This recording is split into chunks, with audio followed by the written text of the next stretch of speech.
और कई कई जन्मों के जो पाप, जब रावण खड़ा सामने और राम तीर मार रहे हैं और रावण मर नहीं रहा है, रावण ने कहा कि मेरी विद्या का हो क्या गया, रावण मर ही नहीं रहा, मैं इतना तीर प्रतिदिन मार रहा हूं तो एक तीर से मैंने 7-7 पेड़ बीन दिए, रावण का कुछ नहीं हो रहा है। और ये जब रावण समाप्त हुआ और वापस लौटे तो सरयू के किनारे रुके, राम रुक के वही भारद्वाज ऋषि मिलने के लिए आए। तो राम ने भारद्वाज को कहा कि मेरी बात सारी समझ में आ गई, पर मुझे ये समझ में नहीं आया कि मुझे जीवन में ये दुख क्यों व्याप्त हुआ। मेरी पत्नी का हरण हो गया, मुझे युद्ध करना पड़ा, मैं पिता की अग्नि में संस्कार नहीं कर पाया, फिर ये रावण, और मैंने जीवन में एक पत्नी व्रत रखा, मैंने जीवन में पाप नहीं किया, छल नहीं किया, झूठ नहीं किया, फिर ये मुझे दुख क्यों व्याप्त हुआ। उसने कहा राम, यह तुम्हें पहले ही कर लेना चाहिए था, मगर ये रावण अपने आप में पाप का एक पुंज था, एक आकार था, और वो पाप तुमने नहीं किया। तुम्हारी पिछली 12 पीढ़ियों ने जो पाप किए वो पाप का पुंज तुम्हें भोगना पड़ा, वह भोगना पड़ा, इसलिए कि तुम राक्षस नहीं बन पाए। तुमने अपने पिता के तो 3 और 16,000 18,000 शादियां नहीं की, 10 उसमें 3 शादियां नहीं की थी, 18,000 शादियां की। वह पाप जो तुम्हारे रघु से लगा करके, रघुकुल से लगा करके या रघु से लगा कर आज तक तुम्हारे पिता ने, दादा ने, अजने सबने जो पाप किए, जो दुर्व्यवहार किए, दुराचार हुए, गलतियां की, वो सब मिलकर के एक प्रतीक बना, एक चीज बनी, उसको रावण कहा गया, रावण बना। और उस रावण का वध तुम्हारे द्वारा होना ही संभव था। तुम नहीं मार, तुम्हारा लड़का मार, उस लड़के को भी उतना दुख भोगना पड़ता। तुम नहीं भोगते तो तुम्हारा लड़का भोगता, तो तुम्हारे बाप का ऋण है तो तुम्हें चुकाना पड़ा। अभी मेरा ऋण कोई रहेगा, मैं कोई कर्जा दूंगा, मेरे बेटे को चुकाना ही पड़ेगा।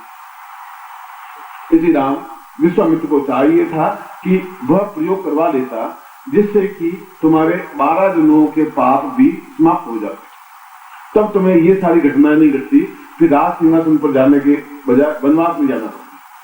मगर जो हो गया तो हो गया, अब तुम उससे मुक्त हो गए। फिर भी अगर कोई पाप जीवन में रह गए तो तुम्हें आगे जीवन में थोड़े भोगने पड़ेंगे, मगर जीवन में ही भोग ले। तो मेरे कहने का तात्पर्य अभी ये था कि ये पाप आपके जीवन में आपने बड़े नहीं किए हो, पर आपके पिता के जीवन के हो, दादा के जीवन के हो, 12 जीवन और 12 जन्मों के जो पाप हैं उनको भी आपको भोगना पड़ता है। कभी अभाव, कभी दुर्भिक्ष, कभी दुकाल, कभी तकलीफ, कभी बीमारी, कभी कष्ट, कभी ऋण, कभी कर्जा। और उसको समाप्त करने के लिए होलिका में एक विशेष मंत्रों से आहुति या वस्तु डाली जाती, जिससे कि इस अब तक के पाप समाप्त हो जाए। इसे प्रत्येक वर्ष होली मनाते हैं, और प्रत्येक वर्ष में अपने मंत्र बोल के जो जीवन में पाप हो गए हो, छल हो गया हो सकता है कभी झूठ बोल गया हो, जाने अनजाने, तो सब क्षरण हो जाए, समाप्त हो जाए। और हम भी चाहते हैं कि हमारे भी पाप क्षरण हो, हमारी पत्नी के भी पाप क्षरण हो, हमारे पुत्र के भी पाप क्षरण हो। आप स्वार्थ नहीं बने, जो ग्रस्त में है तो है। इसलिए ये दीक्षा प्रयोग करने के बाद में होली पर्व मनाएंगे। आज होली पर्व, होली जलाएंगे, और होली में उन सारे मंत्रों के माध्यम से आपके जितने जन्मों के जो पाप हैं, जो दुख हैं, जो तकलीफ हैं, जिनकी वजह से आप भोग रहे हैं, आप ठीक काम कर रहे हैं, व्यापार में घाटा हो रहा है, आप ठीक करें, तकलीफ आ रहे हैं, आप ठीक करें, आपकी पत्नी बीमार हो रही है, तो ये पाप उनको भोगने पड़ रहे हैं। पत्नी के पीहर के जितने वंश है, उस वंश के उसको भी भोगने पड़ रहे हैं, बेटे को भी भोगने पड़ रहे हैं, आपको भी भोगने पड़ रहे हैं, बेटी को भोगने पड़ रहे हैं। कभी उसका पति नहीं बोल रहा, कभी लड़ाई झगड़ा हो जाता है, कभी घर से भागना पड़ता है, कभी पति पत्नी मतभेद हो जाते हैं, और हमारे जीवन में फिर एक दुख हो जाता है, कांटा चुभ जाता है। पत्नी सुसान जाके वहां नहीं रह पाए, वापिस आ जाए तो भी दुख होता है, बेटा कपूत हो जाए तो भी दुख हो जाता है। उसके पाप उसके साथ है, आप सुधारो, वापिस बिगड़ेगा, वो बिगड़ता ही नहीं। और आप समझ नहीं पा रहे कि हमारे जीवन में सात्विक जीवन है, फिर ये ऐसा क्यों हो गया। तो भारद्वाज ने कहा कि राम, ये तुम्हारा कोई दोष नहीं था, कि कई जन्मों के पाप थे वो इकट्ठा हो गया, इकट्ठा होकर मानवाकृति बन गया। उस मान भक्ति को रावण कहा गया। तुमने उसको वध कर दिया, मगर ये विश्वामित्र के समय में ही अगर ये कर लेते तो ये सारी घटनाएं नहीं घटती। ये सर्दी आने से पहले स्वेटर कोट पहन लेते तो फिर सर्दी नहीं लगती। तो इसके बाद होलिका दहन होगा, और होलिका दहन में आप अपने पाप का समाप्त कर सकते हैं। आप चाहें तो अपने पुत्र के भी कर सकते हैं, आप चाहें तो अपनी पत्नी की कर सकते हैं, आप चाहें तो अपने मित्र के कर सकते हैं, आप जिसके भी चाहें उनके सारे पाप का समाप्त कर सकते हैं। उससे जो कुछ न्यूनता है उनके जीवन की समाप्त हो जाएगी। था आगे जीवन दुख रहे नहीं, अब तक का सारा कर्जा मिट जाए। इसलिए उन मंत्रों का उच्चारण आवश्यक है, उन मंत्रों की विधि आवश्यक है। उसमें अग्नि को किस प्रकार से जलाया जाए, किस दिशा से अग्नि स्थापन हो। अधोमुखा ऊर्ध्वपाद प्रामुखो अभिवान तिष्ठन्ति स्मारि नाम आहुतिम प्रशदीयते। अग्नि का स्वरूप क्या है, कौन सी अग्नि? खाना बनाते हैं वह भी एक अग्नि है, एक मरकट में भी अग्नि जलती है, अब वो भी अग्नि है, ये भी अग्नि है। एक हमारे पेट में जठरा अग्नि है, एक समुद्र में बड़वा अग्नि है। तो कौन से अग्नि का आह्वान करना है होलिका में, यह एक सूक्ष्म विवेचना है शास्त्र की। उस अग्नि को स्थापन करें, उस अग्नि से परिचित करें, उसमें फिर अपना आहुति दें, अपने अपने हाथ से अपनी आहुति दें आप, और उन मंत्रों का गुरु उच्चारण करें जिससे कि उसके जीवन के सारे पाप का खत्म हो जाए। ये सारी बात इसलिए कही कि ये होलिका दहन करने के बाद में फिर आप स्नान करेंगे, फिर कल सुबह जो कुछ प्रयोग होंगे, अगर मूड हो गया, मन हो गया, प्रयोग करवा दूंगा, नहीं हुआ मगर फिर भी कल ग्रहण है और कल का दिन अपने आप में और महत्वपूर्ण है। आज का दिन भी महत्वपूर्ण है तो कल का दिन भी महत्वपूर्ण है। कल ग्रहण है, बड़ी कठिनाई से ग्रहण प्राप्त होता है। पूर्णिमा आज भी है, पूर्णिमा कल भी है, और भद्रा समाप्त हो गई है। इसलिए ये सारा समय आज से लगा के कल आधी रात तक का समय ग्रहण काल तो बड़ी कठिनाई से मिलता है। जब महाभारत युद्ध होना शुरू हुआ तो कृष्ण को पूछा, अर्जुन ने कहा कि पांडवों को तीर चलाएं, नहीं, फिर बिल्कुल सही मुहूर्त में तुम्हें तीर चलाने की आज्ञा दूंगा जिससे कि महाभारत का युद्ध विजय। तुम 5 पांडव हो, वहां बहुत कौरव, तुम नहीं जीत सकते। मुहूर्त का बहुत महत्व है। और ठीक ग्रहण के समय युद्ध प्रारंभ हुआ, महाभारत का युद्ध हुआ ठीक ग्रहण समय को। तो ग्रहण अपने आप में खराब नहीं है, साधकों के लिए, साधनाओं के लिए एक अद्वितीय मौका है। फिर पूर्णिमा का दिन, होली का अवसर। इसलिए कल रात्रि को भी हो सका तो प्रयोग करवाऊंगा, दिन को भी प्रयोग करवाऊंगा, तो संगीत भी होगा। और जैसे होली में नाचते हैं, गाते हैं आपके साथ, होली भी मनाएंगे, फूलों से होली मनाएंगे, रंगों से होली मनाएंगे, जैसे भी आप चाहेंगे वैसे होली मनाएंगे। आप जिस ढंग से मेरे साथ होली मनाएंगे, मगर मस्ती के साथ, खुशी के साथ, आनंद के साथ और जीवन का चैतन्यता के साथ। एक साल और बाद कितने देखा है होली, कैसी आएगी, कब आएगी, क्या आएगी, आप कहाँ होंगे, मैं कहाँ होऊंगा, आप साथ मिल पाए, मैं मिल पाऊं, और तो जीवन के क्षण है, रंग है। मगर कल का दिन भी उसमें आह्लाद कारक होना चाहिए, मस्ती भरा होना चाहिए। ये कल की बात। आज रात तो कम से कम होली में अपने सारे जीवन के दुख, दारिद्र्य, कष्ट, पीड़ा मेरे ही नहीं, तुम्हारे मतलब तुम्हारे नहीं, तुम्हारे 12 पीढ़ियों के ऋण कष्ट भी तुम्हें ही भोगने पड़ रहे हैं। कई बार पूछते हैं कि फिजिकली फिट है, पत्नी भी फिट है, पुरुष भी फिट है और संतान नहीं हो रही। डॉक्टर पूछे क्या मेरे शुक्राणु कमजोर है नहीं हो, सही, तो गर्भाशय में कुछ गड़बड़ है कि नहीं, फिर पुत्र क्यों नहीं हो रहा है? साइंस के पास कोई जवाब नहीं। ये है कि कोई पिछले जीवन में जरूर कोई पाप किया है, तुम्हारे द्वारा किसी बालक का वध हुआ है, तुम्हारे पिता के द्वारा, दादा के द्वारा कोई कुचला गया है और वो श्राप में भोगना पड़ रहा है।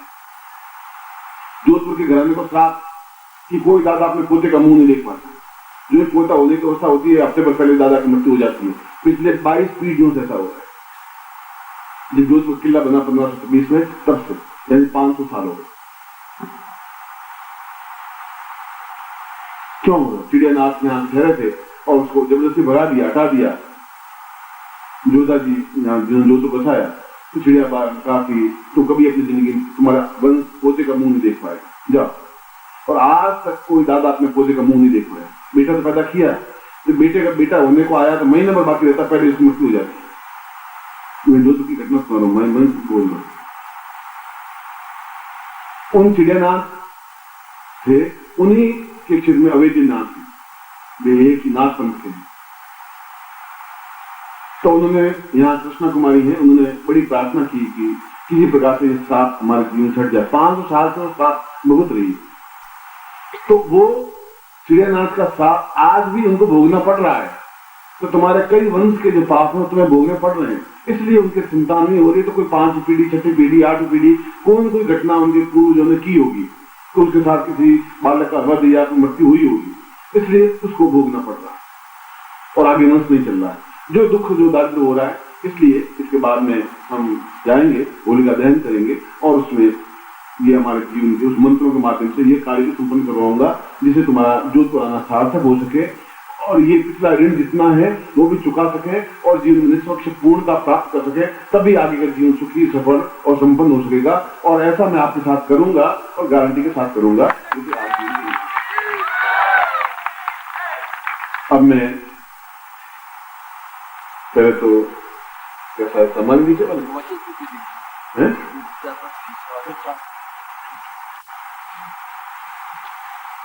सीधे खड़े हो जाए, दोनों हाथों में ले लीजिए। ये सामग्री जो है इसमें सीधा काटक है, आप सीधा मेरी तरफ देखेंगे और यंत्र अपने, ये सामग्री अपने हाथ में रखेंगे, प्लास्टिक हटा देंगे।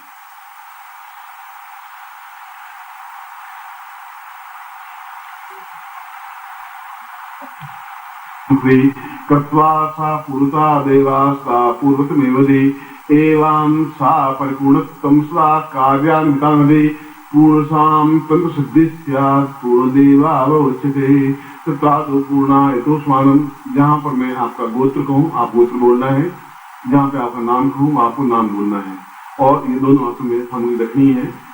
फिर बता दूंगा इसका उपयोग कैसे होता है। और सीधे आप पंजों के बल पर खड़े होंगे, एड़ी नहीं टिकेगी आपकी, एड़ी छोड़ देंगे और पंजों के बल खड़े होना है, यानी अंगूठा और 4 उंगलियां जमीन पर टिकेगी, ये ध्यान रखना। और हाथ सीधे होने चाहिए बिल्कुल ऐसा, और नजर मेरे ऊपर होनी चाहिए और बीच में कोई आवे जावे नहीं, हिले डुले नहीं।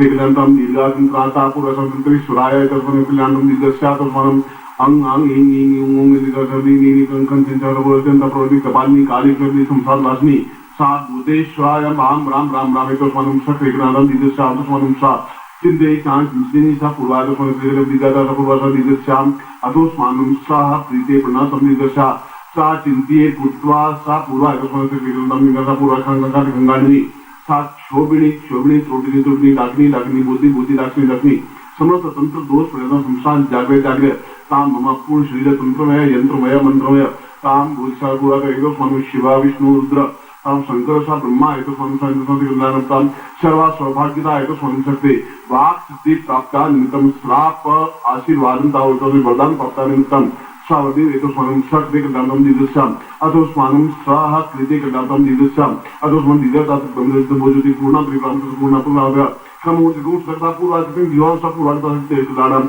कल्याण त्वाम पूर्ण त्वाम सा परिपूर्णा तो स्वामी शक्ति कल्याणम दीदस्याम साम साम साम सम दुष्वाय पवित्र सम समेश्वाय अंतरिश्वाय सामिंदेवा निर्मेश्वाय यज्ञास्राय यज्ञ पूर्णस्राय परिपूर्णस्राय पूर्णत्व सुराय देवत्व सुराय देवत्यासराय समिश्राय समेधस्राय सा चिंतेमतं पूर्ण सिद्धि प्राप्त निमित्तम सर्वंत्रात्मकं ग्रंथ मंत्रात्मक यंत्रात्मका ग्रंथम समस्त ग्रंथ वेद पुराण उपनिषद समस्त मंत्र सिद्धि प्राप्त निमित्तम गुरुमुखेन प्राप्ताताम एतो स्वानम शक्ति ग्रंथम दीदस्याम तो स्वानम शक्ति ग्रंथम दीदस्याम सा दीदो तो स्वामी शक्ति ग्रंथम दीगो दीगो दीगो सा सा सा पूर्व तो स्वामी शक्ति ग्रंथम पूर्व तो स्वामी लागा पूर्व तो रमलान हला पूर्व तो स्वामी शक्ति गिरी पूर्व तो क्लीन क्लीन क्लीन क्लीन काम क्लीन क्लीन क्लीन का क्लीन शब्द अलीम अलीम निसा बुलामुक्षी साम दुमना तो एकदम दुम्मल होती ताम दुम्मल लोचनी सा पोजिशन तो स्वावदम तो स्वावज्यायाम पूर्व तो स्वानम शक्ति ग्रंथम दीगा अमु गोत्रो तन्नो हम अमु शर्मा हम ताम पूर्ण सिद्धि पुरुष प्राप्त निमित्तम